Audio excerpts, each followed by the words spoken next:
Buenas tardes, bienvenidos y bienvenidas a una nueva tutoría de Introducción al Pensamiento Científico.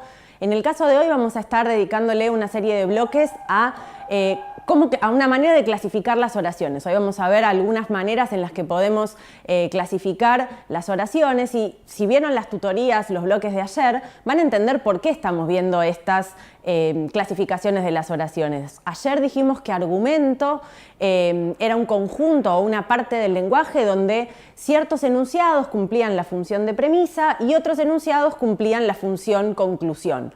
Esos enunciados, al mismo tiempo, se expresan en oraciones, de manera tal que si queremos analizar y evaluar los argumentos, lo que vamos a tener que hacer es tratar de analizar también las oraciones que lo componen. En este caso, lo que vamos a hacer hoy es ver una serie de tipos de oraciones que yo las tengo reunidas en una primera placa. Y vamos a dedicar en distintos bloques un trabajo específico a cada una de ellas, ¿sí? En primer lugar, vamos a dividir las oraciones en oraciones simples u oraciones complejas, ¿sí? Dentro de las oraciones simples, a su vez, vamos a encontrar una subdivisión entre oraciones singulares, universales, existenciales y estadísticas. Y cuando profundicemos en lo que tiene que ver con las oraciones complejas, vamos a ver que existen las oraciones, las llamadas conjunciones, las disyunciones, oraciones condicionales y negaciones. Pero al mismo tiempo vamos todavía a dar un paso más y en función de cómo se caracterizan estas oraciones vamos a poder hablar de otra manera más de concebirlas y clasificarlas, que es entre tautologías, contradicciones y contingencias. Lo primero que vamos a hacer ahora es trabajar con las oraciones simples, ¿sí?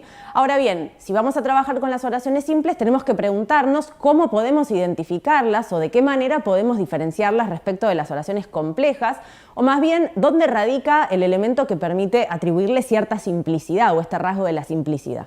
Para hacer esta comprensión un poquito más clara, tenemos que introducir una noción clave que es la noción de expresiones lógicas, ¿sí? Cuando nosotros hablamos, nuestro lenguaje en general funciona a partir de remitir el plano del lenguaje hacia el plano de la realidad. Las palabras, en tanto la función lingüística del lenguaje, lo que nos permite es nombrar o referir o designar entidades que existen por fuera del lenguaje. Si yo digo la palabra casa, la palabra pronunciada me remite a un objeto o una entidad o una realidad que existe por fuera del lenguaje, en el mundo de los objetos, y es una construcción en la cual cierta gente puede vivir o habitar. Ahora bien, las expresiones lógicas son un tipo particular de palabras, porque lo que ella nombra no se encuentra de la misma manera en la realidad que como se encuentra en las casas. ¿Por qué? Porque lo que las expresiones nombran, las expresiones lógicas nombran, son relaciones en el lenguaje. Fíjense, lo tenemos en otra placa, ¿sí? Las expresiones lógicas son términos o conjuntos de términos que permiten combinar oraciones simples para dar lugar a oraciones complejas. Son vocablos que nombran relaciones constantes entre oraciones. Las expresiones lógicas que nosotros vamos a trabajar son aquellas que podemos identificar en el sentido o en el significado de y, de o, de sí entonces y de no. Pero decíamos, esta definición de expresiones lógicas estaba al servicio de la caracterización de nuestras oraciones simples. ¿Qué eran las oraciones simples? Aquellas que carecían de expresiones lógicas, ¿sí? Entonces, cuando encontremos oraciones que no presentan en su formulación estos elementos, vamos a estar con certeza ante una oración simple. Pero al mismo tiempo también habíamos dejado planteada una subclasificación. Así que vamos a avanzar ahora con eso en la placa siguiente.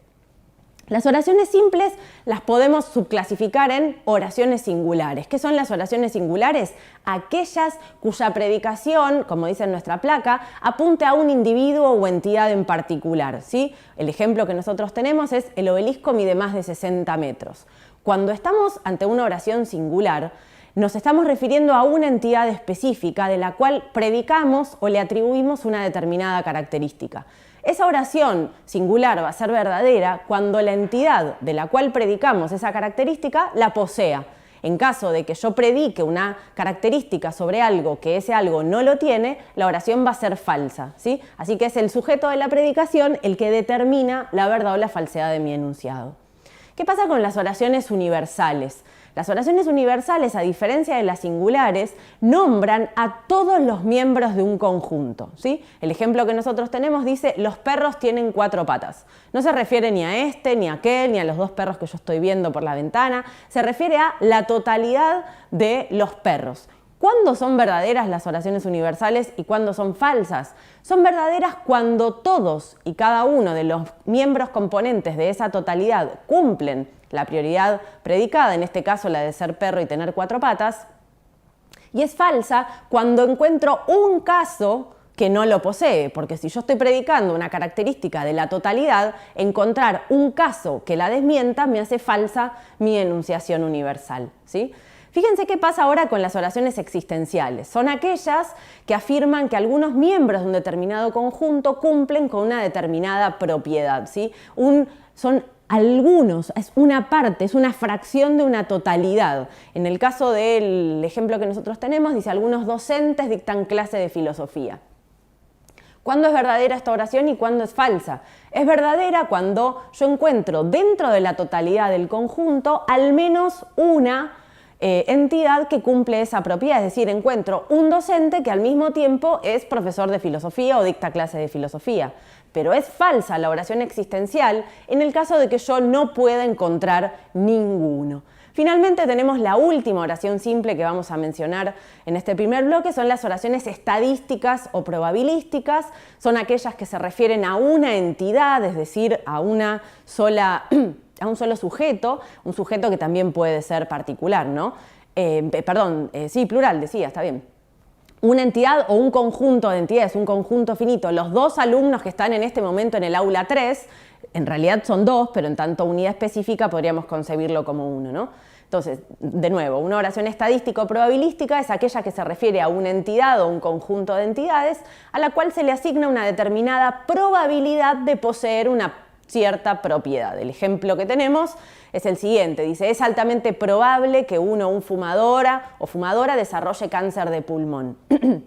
Es decir, lo que hacen las oraciones estadísticas o probabilísticas es presentar una frecuencia relativa, ¿sí? Es presentar un rasgo en términos de proporcionalidad o en términos de posibilidades de que tenga lugar esa relación. Dado este rasgo, nosotros no vamos a avanzar en qué casos son verdaderas o son falsas, porque es difícil determinar, si yo digo hay un 60% de probabilidades de que llueva mañana, si llueve es difícil determinar si mi enunciado ha sido verdadero, porque si no llueve también lo es decir, las probabilidades implican complejizar un poquito más nuestra relación con la verdad y con la falsedad, cosa que no vamos a ver ahora, pero que sí forman parte, digamos, de las oraciones que nos interesaba que ustedes puedan reconocer. Así que hasta acá con las oraciones simples.